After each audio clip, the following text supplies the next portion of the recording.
politics. Informative, educative, and analytical. Getting to the real issues that affect an ordinary individual in areas of leadership, governance, social, and economy. The truth, the lies, and politics. And we do welcome you to The Truth, Lies, and Politics. It's exactly 5 minutes past 8 p.m. And my name is Paul Ekurot Eki, and I am the host of this wonderful show where we do get to, talk about things that affect you and I on a daily. But this is a dynamic space where ideas collide, opinions ignite, and perspectives are challenged across the table.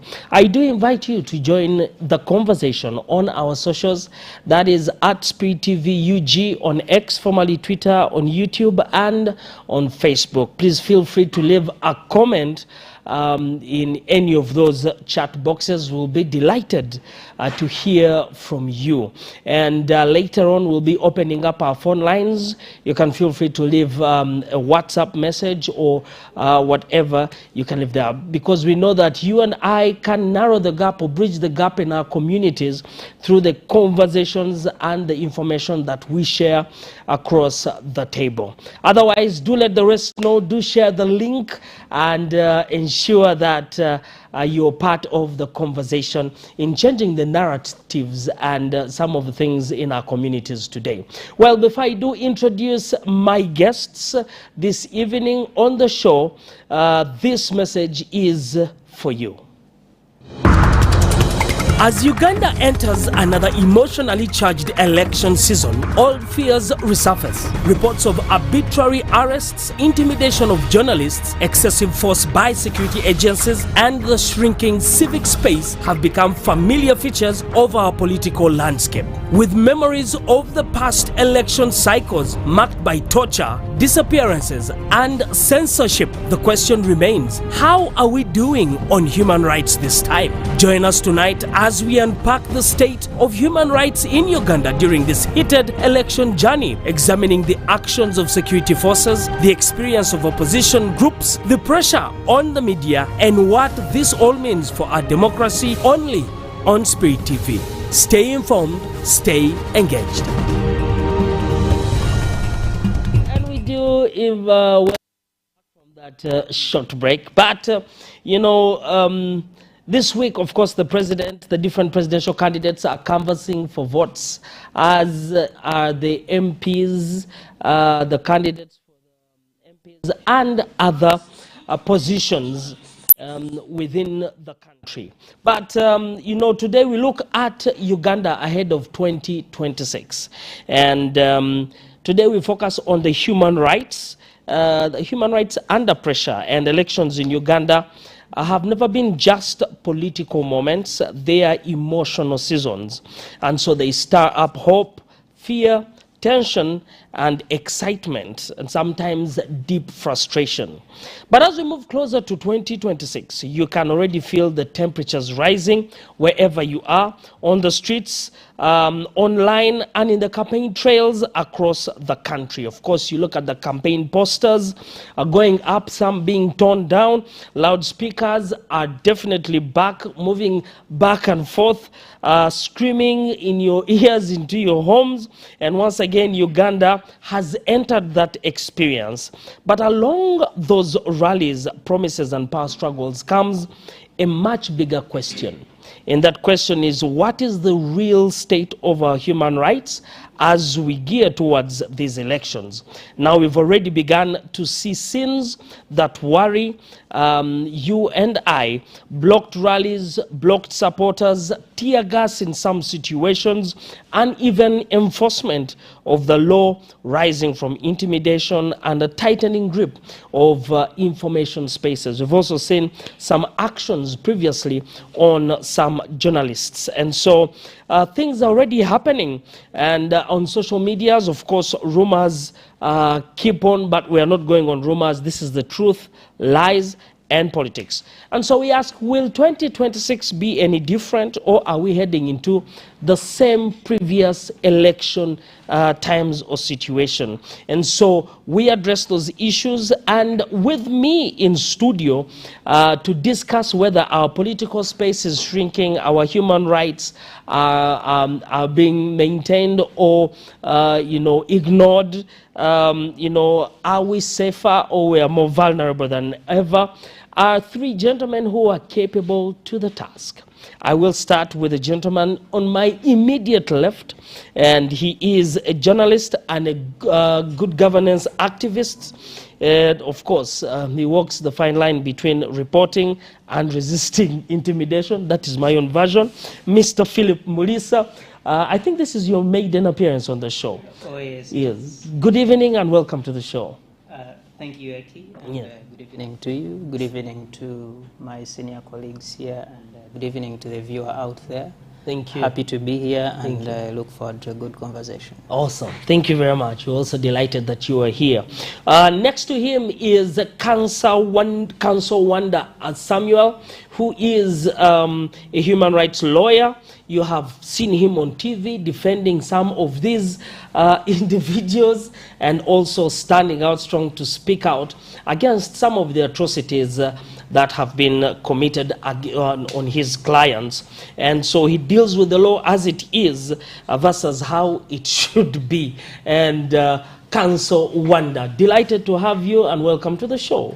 Thank you so much, Eki. Good evening to our viewers and to my colleagues here. Yeah.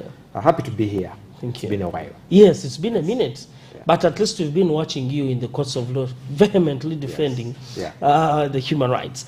Lastly, to my extreme left is Mr. Charles Romushana, who is a political analyst and a former spy, but also who has seen the machinery of the state up close.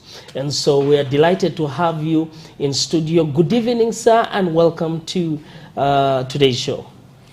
The Almighty God of all creation is great and exceedingly merciful. The message I have for you today, he was a king, called it a president. Today's world is the president, but then was a king, and God told that king, that president, that your kingdom will be no more. I said, okay, but later it will regenerate. Yes. They said, okay, you ask for a sign that this will be. The king. And this king or president said, I can't ask my God a sign. He said, okay, now let me give you the sign. A woman who knows no man shall produce the son, and that son shall be named Emmanuel, meaning God, I will be with you. I meaning God. So not only with the collapse of the kingdom or the state, then we would have God coming and being with us. But the most important point is that we received the woman who would produce, and that means a mother.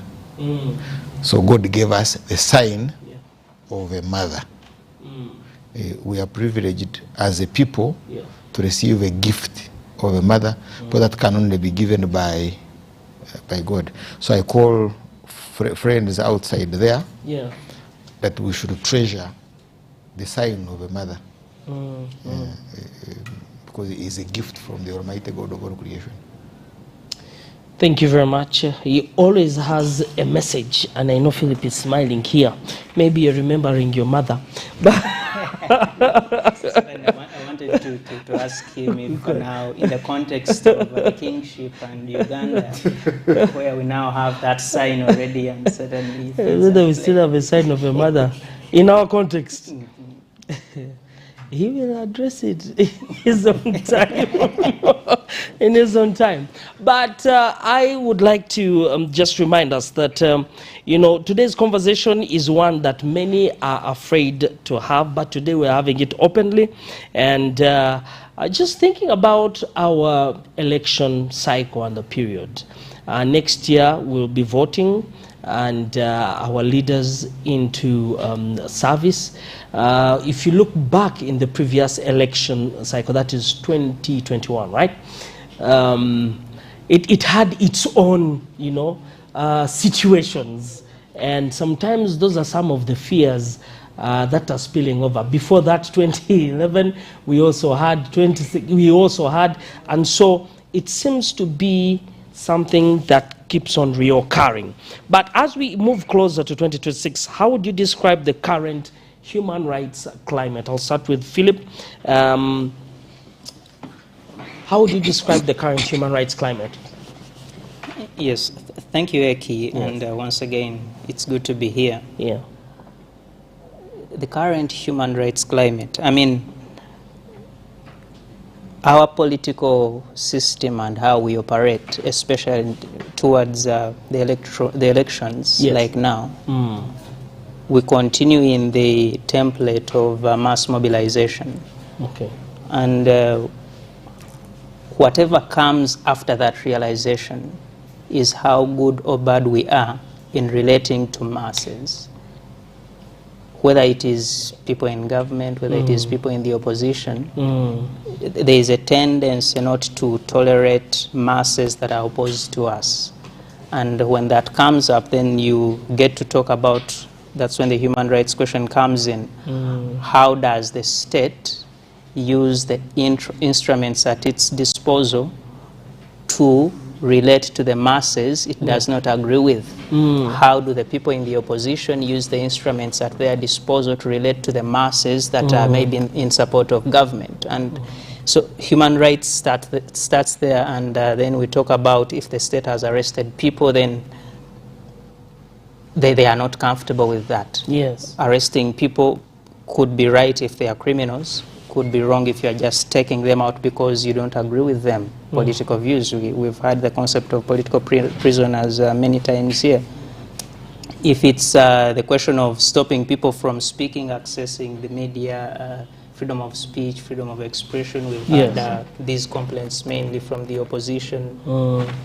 Again, it starts from, are we able to listen to people that do not agree with us? Yes. If it's even the subject of allowing people to contest, we know at the deadline of nomination of presidential candidates, there are very many people who wanted to be nominated and did not get that opportunity. And one would say, okay, in Uganda, people were lucky, maybe the most viable candidates were nominated, unlike some of our neighboring...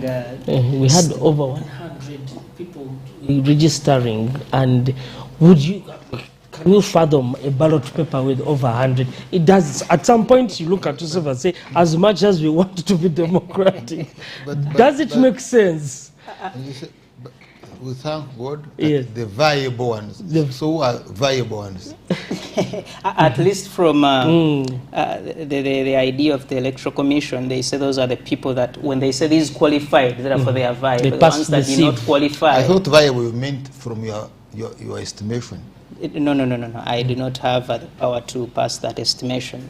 But the Electoral Commission told us those are the people that pass the standard to stand for presidency in this country. And I was saying, when you look around some of the countries in the neighborhood or even far away, some of the people that intended to contest did not get that opportunity. And from that side, then you hear people say, oh, actually here we are very okay and our democracy is thriving.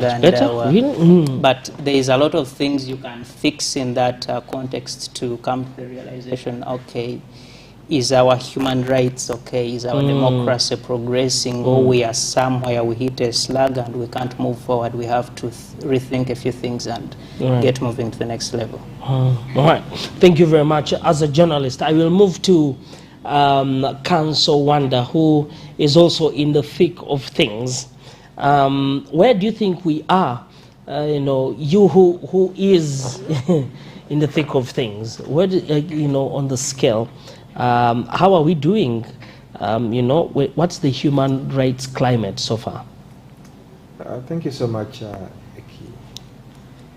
I think so far, what we've not seen is the mass killings, like the ones which happened in 2020 in November. At least we are yet to register deaths by shooting wantonly by the security forces. But you said last December? November 2020. What was the date? It should have been 18th. So what is the date Or today? 20th. What is the date today? 18th to 20th. Today is Today is 26th. So we are late by 8 days. So we are late by 8 days. We can't be late. We're certainly not doing To it. me, that's the only difference. Because already started, Kawempe has already. Has been on yes. Kawempe was on fire, but also if you remember in Zimbabwe, someone lost their life Yes. during the NRM primaries. So the state of human rights in politics deteriorates every day. We've seen it with currently with the candidates, of course, except the incumbent, who has the liberty to do what he wants to do at what time. The rest, either in connivance with the Electoral Commission, the security forces have really deterred them, even from mere campaigning. I know candidates who have abandoned rallies, either because they have delayed to reach the venue, and the delay is not by their own accord. Yes. The delay is either to poor infrastructure, and or it's a delay that has been caused by the security forces by blocking them as they move to their rallies, or the recent one, which was in Imbarara, where they could not proceed because of the several arrests of supporters of NOP. So, to me, it's in a situation where we see the referee, who is the Electoral Commission, does not come out to condemn such actions, but rather... But they've come out to say there are investigations taking place? Come out to say they are investigating, but also indicate that the opposition should not have what is normally called these days a galley of people moving in processions. I think yesterday I saw some people putting on yellow in the Kigezi area in the procession. I did not know whether to the Electoral Commission that is a march authorized, or whether it's also a definitely the police should block them. So to me, the state of affairs is not something we can delight ourselves in. It's deteriorating. We just have to thank God that we do not at least register deaths. It is. That we registered in the previous election. Council Wanda, I was just thinking about the previous election where we actually didn't, we had, I think it was Honorable Chakulanyi being barred from even campaigning in certain regions. This time, it seems he has been allowed to go to those areas. You know, wouldn't you at least say that we have moved? You know, we've moved, because from the last election season, there were some areas he couldn't even reach. He was just picked and taken back. Yes, you see, the conduct of then and the conduct of today, the difference is that they are not picking you and taking you away. If I'm bad to proceed to a particular area by the security forces, if I'm going to a rally and UPDF, JAT, and whoever come and start arresting my people, technically you've barred me from campaigning in that area, but you've not picked me from that area. And before the 15th of January, you'll see it happen. It will. I can guarantee you that the scenes we saw in Kawempe yesterday but one, yes, I do not think the state will be comfortable to see him campaigning in particular areas.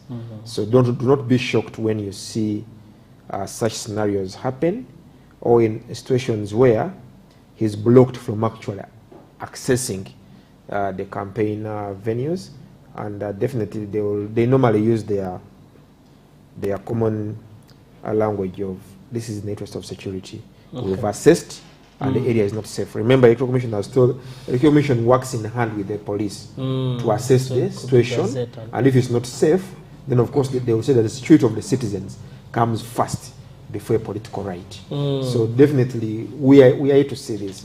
I don't want us to say that we shall not see it, at least in this election. But yeah. And you see, and the challenge is that at first the state thought that if we brutalize Kyagulanyi and his funds, then we are giving them coverage and mileage. And that's why you realize that for the first days and weeks, the street allowed him to move and hold rallies wherever he was supposed to hold them. But later, they realized that it's not working. Now that they say no more indeed procession. they are masses. So now they say no more processions. So it's intended, it's intentional for them to curb and curtail his movements. And I'm very sure he has not had all the rallies he's supposed to have as of today. Yes. Right. So before I get to Mr. Romushan, I'll just get back to Philip. Just thinking about the campaigns right now, are they giving us confidence or a concern about what is coming? As a journalist, you have this confidence in what aspect? In human rights, in us getting the right leaders. Yeah, which confidence? We're talking about human rights, of what is, what is happening now. Because what is the interest of the actors? Are they interested in human rights, or are they interested in everyone getting in a particular position they want to get to? So, because at the end of it, it is the interest that drives what you do. If you're respecting the right of Councillor Samuel here to walk on the street and say what he wants to say, then stops you from getting what you want to get to, then you will not allow him to do that if you have the means to do that. And when you look at what we are doing, he just said the state is not comfortable with what they saw in Kawempe. Yesterday, Mukono was not very good, so there was a lot of tear gas. Today, Buyukwe and areas around there, it seemed quiet a bit. It was, you've seen the National Unity Platform, tear gas, people arrested and bundled on what we call these trucks that carry sand, and those trucks. Yes, and you have about 100 people on that lorry, open, and people were jumping off as it moves, running away to save their lives. I don't think that is a sign that things are moving on well. I don't think, even when you have to arrest someone, you don't have to risk their life. So ideally, it is not in any way a sign that we are moving right, or we have confidence that our human rights are safe in whatever circumstance the campaigns will go. All right, thank you very much. I do get to Mr. Romushana, and Charles, yours is one that you've seen happen, and of course we've seen what happened in Kawempe today. Yesterday in Mukono, today in Buyukwe, even previously. And I know that you process this information, you see what is happening. But why do security agencies view political gatherings as potential threats or as threats? Is this perception justified? And why in particular this group? Because when we look at the NRM party, things seem to be, everything is organized, even the processions. But when it comes to these fellows, what is the issue? What makes the tenterhooks go up, about NUP, to be precise? Because other political candidates, General Muntu moves on freely. FDC Mafabi, negligible, really. The others, Munyagwa, really, there's nothing. But what I'm saying is like a two-legged race at the moment, where the issue of numbers, keeps like a ping pong here and there. So why are these people viewed as a threat?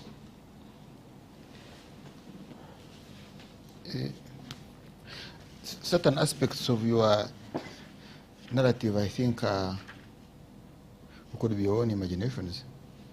Could be my own imaginations. In what sense, sir?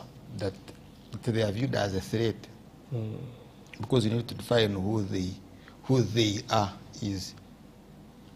The supporters So, of national. It begins with what you call a status quo. The state Yes. today begins with the army. You begin with the NRA. You don't begin with the masses, People. what you call the people. No, you begin with the army, All right. the National Resistance Army. But before that, you also begin with the army, what you would call Foronasa. Mm. So the epitome, the climax of Foronasa is the UNRA. So UNRA is different from UPC and UPM and probably your DP, because UNRA and Tanzania, they produce the Consultative Council. The Consultative Council is a continuation of the Moshi Conference. That happened. Yes, and the consensus is Benaisa and Rure. All right. But let's deal with, and the two collapsed. Okay. It's not that they were not, but that they collapsed. Why? Because there was a contradiction between Benaisa stroke Rure and the army. Call it the military council, Paul Mwanga, Museveni, Maruru, Kano Maria, and the others. There was a contradiction between these two, whom we would call presidents, and the army. Because it never began with the population. They were not a product of the population. Neither was the army a product of the population. These were a consensus of the army. So the army did not choose one of them to be the president. Right? The army chose another actor, but they were looking at balancing the population. So can we choose a Muganda? Okay, let's have a Muganda. But there was another actor in the back. Yes, so they say, okay, in the meantime, we won't have Obote, who has an investment in the army, who was dominant in the Mosh Conference, but was not visible. Because if you go and analyze the Mosh Conference, there were small groupings, and you could have had many of them. So the same is true with the NRA. So when Foronasa reorganizes the NRA, it forms the NRC. So the first NRC of 1986 to 1990 was NRA. Was not the masses, but it was, now the masses were brought in to expand the NRC. So that's why you have the RC system, merely to expand the NRC. Okay. And now you have the today's state, which went through stages. The first stage is where I was involved, the Constituent Assembly. Yes. And the second stage now is where we are now, the Parliament. All right. Yes. So what you now therefore have is two legs: opposition within to reverse, and or opposition from outside the NRC, the NRA. Okay. So the opposition from without was smashed through military means, with the exception of Lango unit, where they said, Ngonhon, you chase them, the UPCs from everywhere, but leave them in Lango. And then actually there was no negotiation, they were smashed. Mao is the last leg of the actual group that has surrendered. And Western Nile, they were not smashed, but they negotiated with them. Yes. They never chose confrontation with Western Nile. So, fast forward, the mission of the National Resistance Army, therefore, is survive and be. The mission of those who oppose the NRC since then is to reverse from Parliament, probably to CA, back to the army and then smash the army.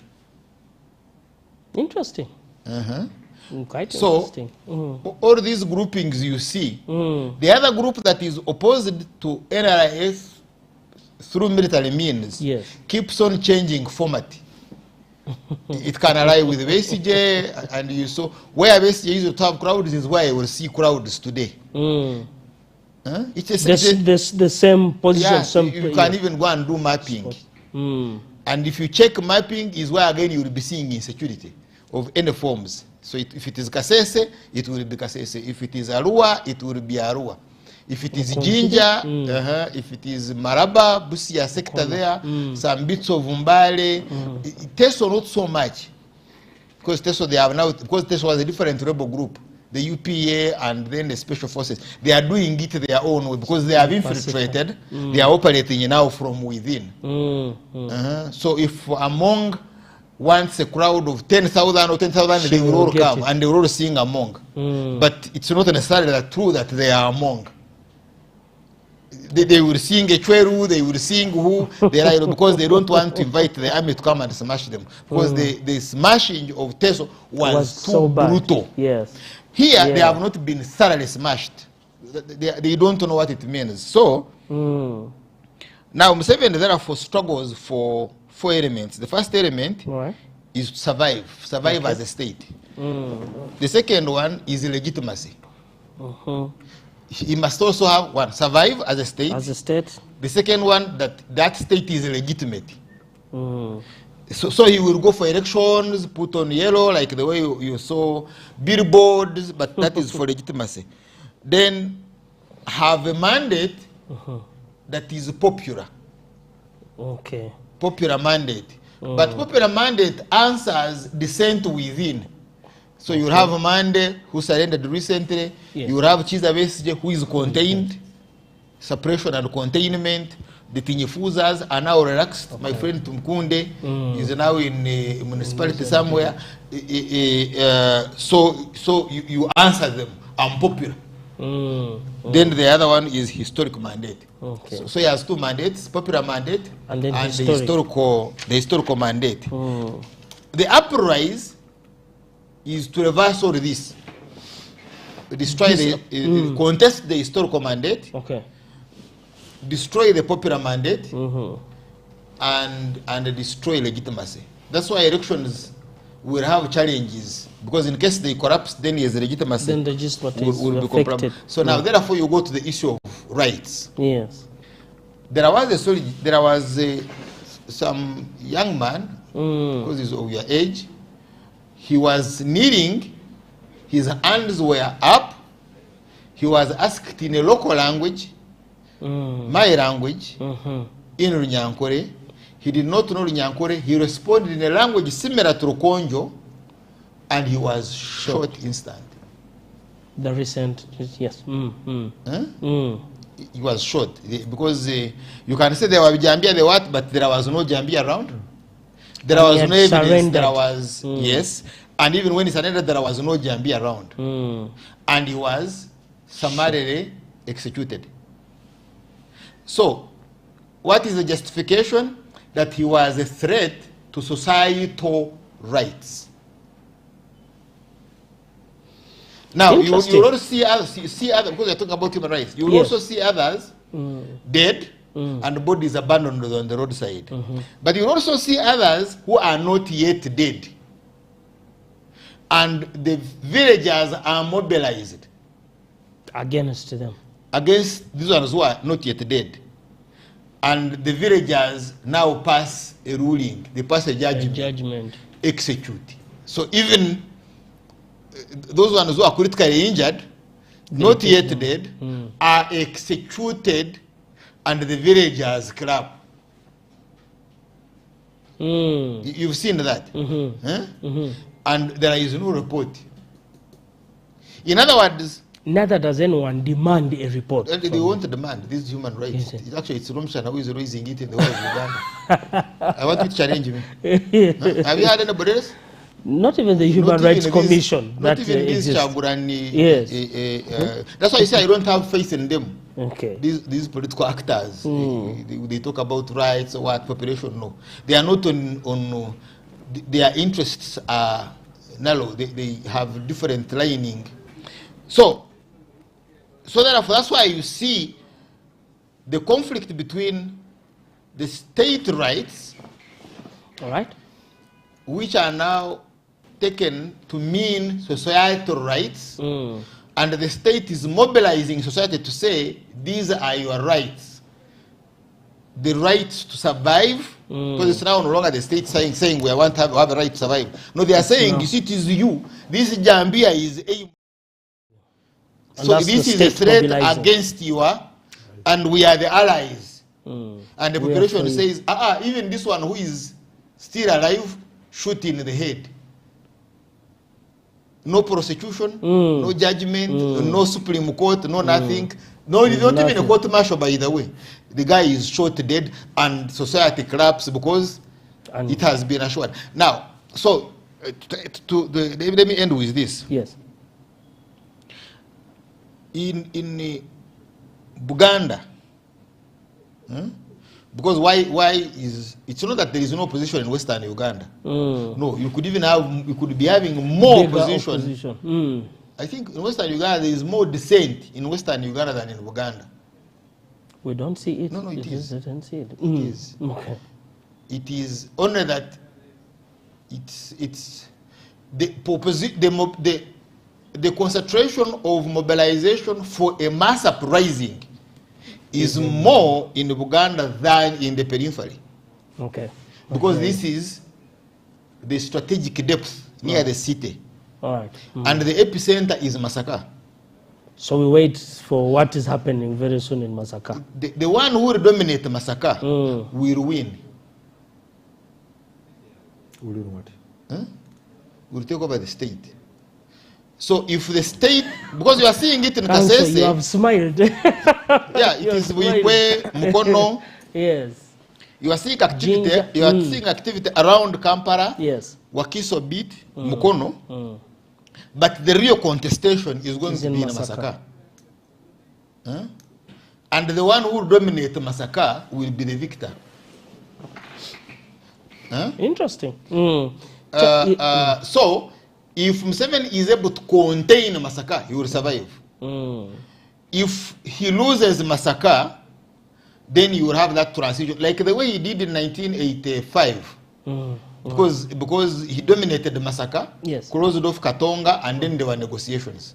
And by the time they closed the Katonga, Kampala had already fallen.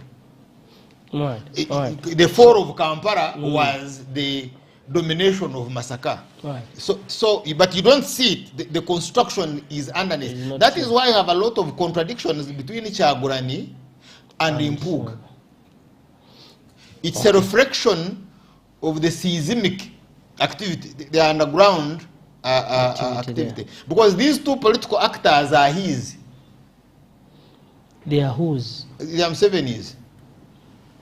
Kyagulanyi, you are saying is yeah, anyway. Because they reached a compromise because there are other actors whom they represent. So they reached a compromise, and the compromise was you oppose, but don't spark an uprising.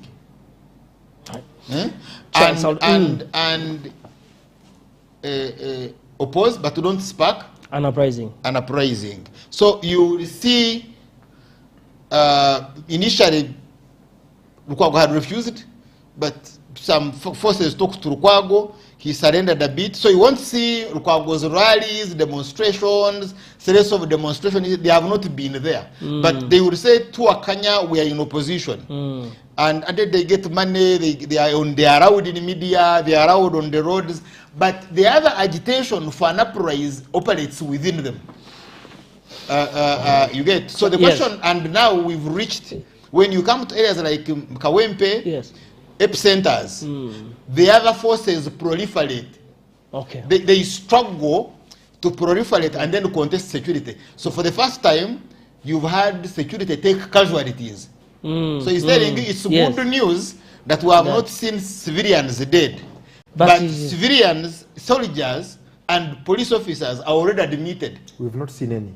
What? We've seen press reports. No, I've seen. If you go on his X page, there are some pictures of I sent someone to help me scout in Bombo. True soldiers were hurt. But they could be hurt over other issues. No, please.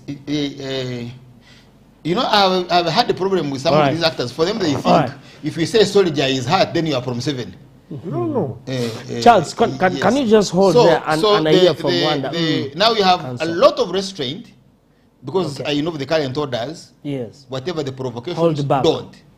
Okay. Right? Yes. Yes. Then you have crowd control maneuvers, tear gas, water, cannons, and dogs. And yes. Now they introduced dogs that way. Dogs are part of crowd control. Yes. But the difference between a dog and a platoon really is minimal. So these are there are certain things which are exciting. And water. And water. They are all crowd. Charles, I'd like to hear from Council. Crowd control, but you're hearing from him. Let me conclude this.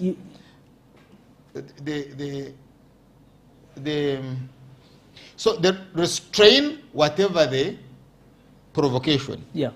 Now the question is, if these ones who hit them with stones, some other objects, go to ammunitions, to explosives, what will happen? In other words, what is the level of restraint on the part of the security forces? Wow, that is an interesting one, but thank you very much for that. I would like to hear, but also if you saw, I think in Mukono there was a pickup that like nudged a bit on one of the borders, the gentleman who was riding, and then when I think there was a bit of a confrontation, he was tear gassed, and then they moved on. I think a video. Was that a spray? Pepper spray. Yes, pepper spray. Is part of crowd control. It's part of crowd control. But the question now is, because it's not lethal, it's not like a bullet. That's what I'm trying to say. The question now is, was the road free for road users? I think relatively cars moved. Really, cars were moving. You even see the police vehicle is creating way for itself. Okay. So were trailers moving? No, of course not. Why? But when President Museveni is moving, Charles, that is the inconvenience of protecting other rights. No, I mean, I'm looking at managing. Okay. I'm looking at managing. I'm not looking at enjoyment of a right. If I'm a security force, and the road is supposed to be free for other users, for commerce, or if even people want to walk, because you can even have a traffic jam of borders. That we've seen many times. Yes. But here you don't have a natural traffic jam. You have a political actor who's crossed the road, right? And there is a regulation, no procession. So you are doing a procession in violation of the regulation. Whether the regulation is justified or not is a different issue. You are violating it. Charles, so at what stage should you have been stopped from entering the road? Maybe at the beginning, probably. That's it, yeah. But Charles, you also have the same situation and the NRM candidate. Actually, this time they block roads for over hours. Even the president. For that one is coming. The president can even block a road for half a day. For a whole day. Yes. You know. The president, yes. I could move to council. Council, with all that you have had, your thoughts, and then we'll get to Philip. One, maybe to make it very clear, we do not rejoice or clap hands when security officers are hurt or injured in any manner. But what do you say about that? These are the people who are meant to protect your lives and property, and the ones that are being injured. But with the security agencies, we know. And with the camera system that the president ordered to be put across the country, and more so in the city center, we would challenge police to bring us a footage of where people are hurting our security officers. So you're saying where they should be hurt on camera? No, the whole state has cameras. So police, instead of police releasing statements, the president said that we should have cameras everywhere. So if that is not there, then that's a fault on someone who has eaten that money within the system. But my expectation, at least within Kampala and the surrounding areas, we have cameras.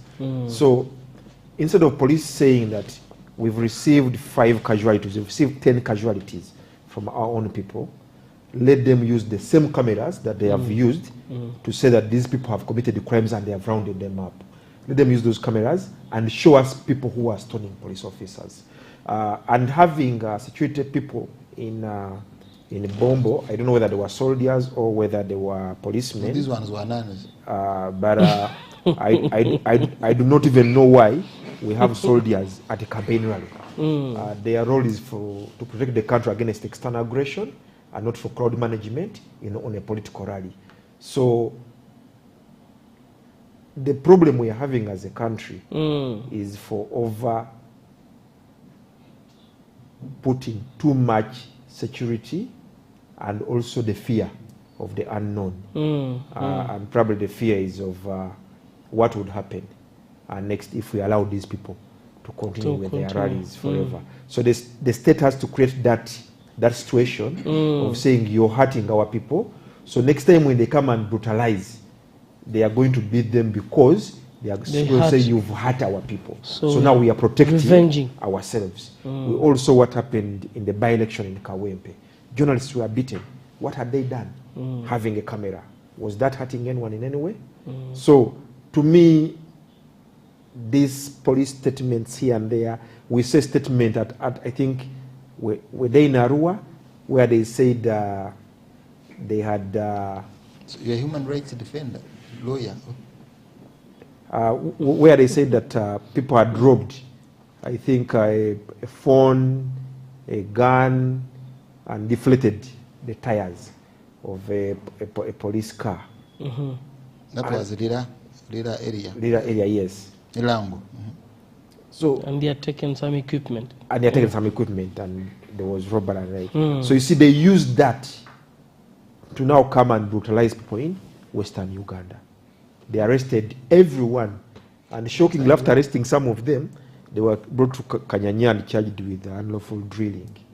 In Western Uganda, they beat, I think. But there were some who were arrested. For the other one? In Lira itself, yes. There were some who they arrested in Lira, yes. And then we have a one Muchibi who is headbutting Dan Magic, and no one is talking about it. Even his boss, I'm not sure if he's a police officer or someone in SFC putting on police uniform, but even his bosses are okay with it. They do not condemn.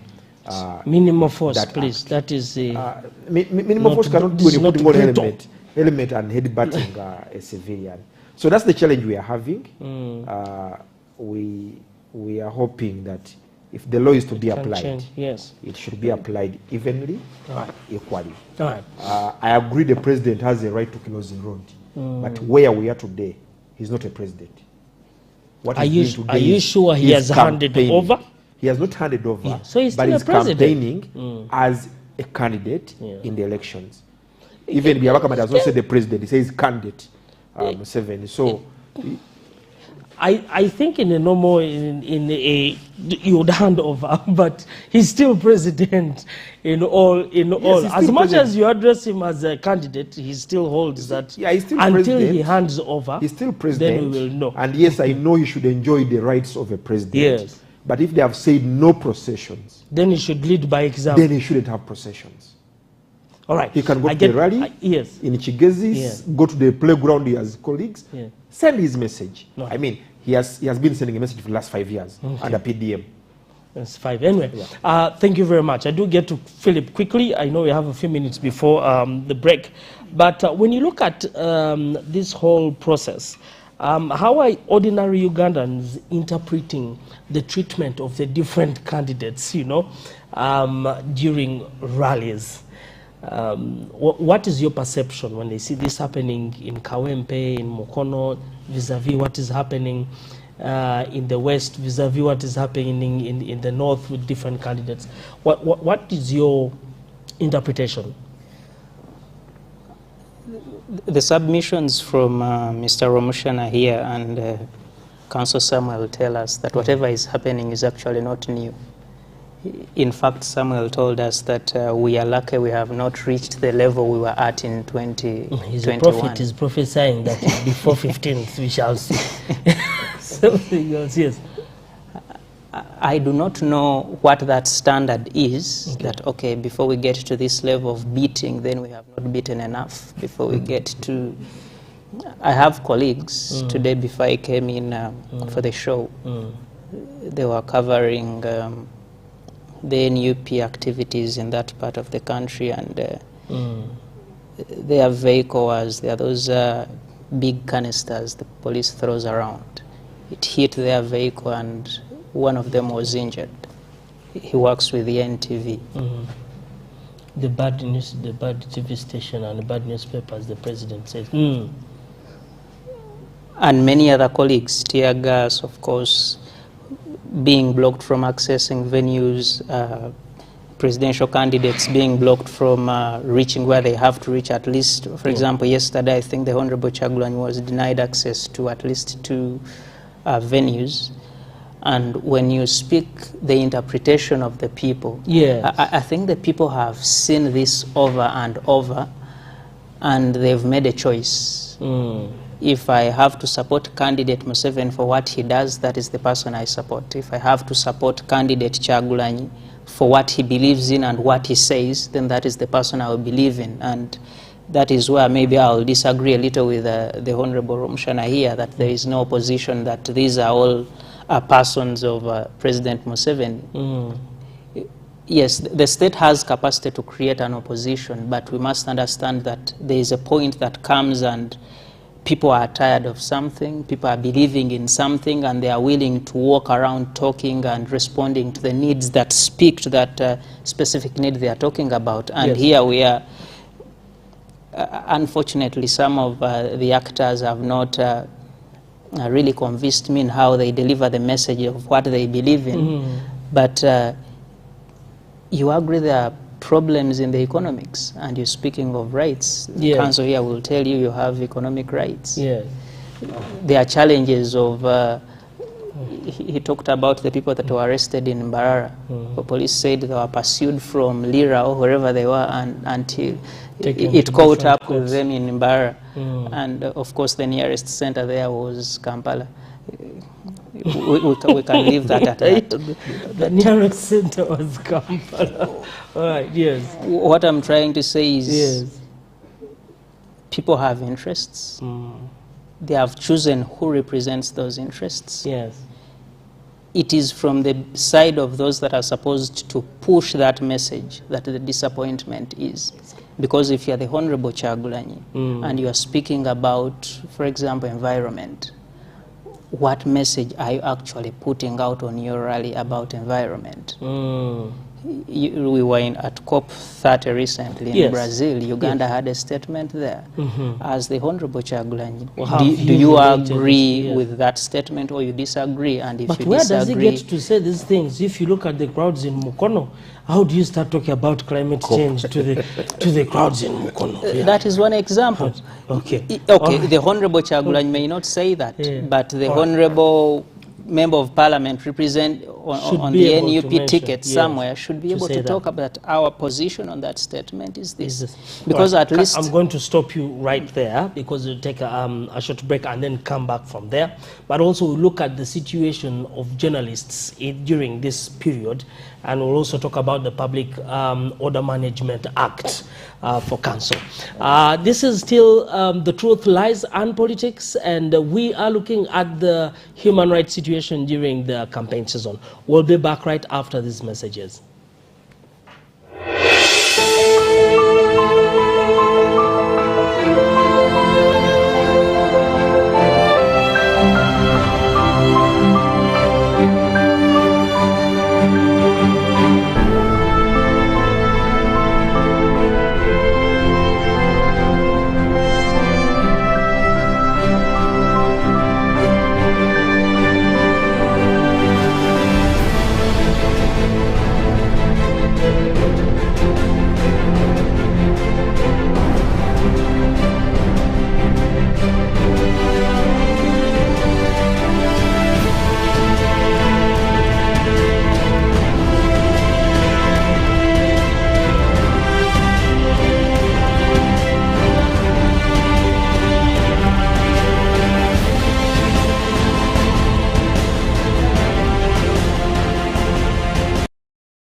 truth, the lies, and politics. Informative, educative, and analytical. Getting to the real issues that affect an ordinary individual in areas of leadership, governance, social, and economy. The truth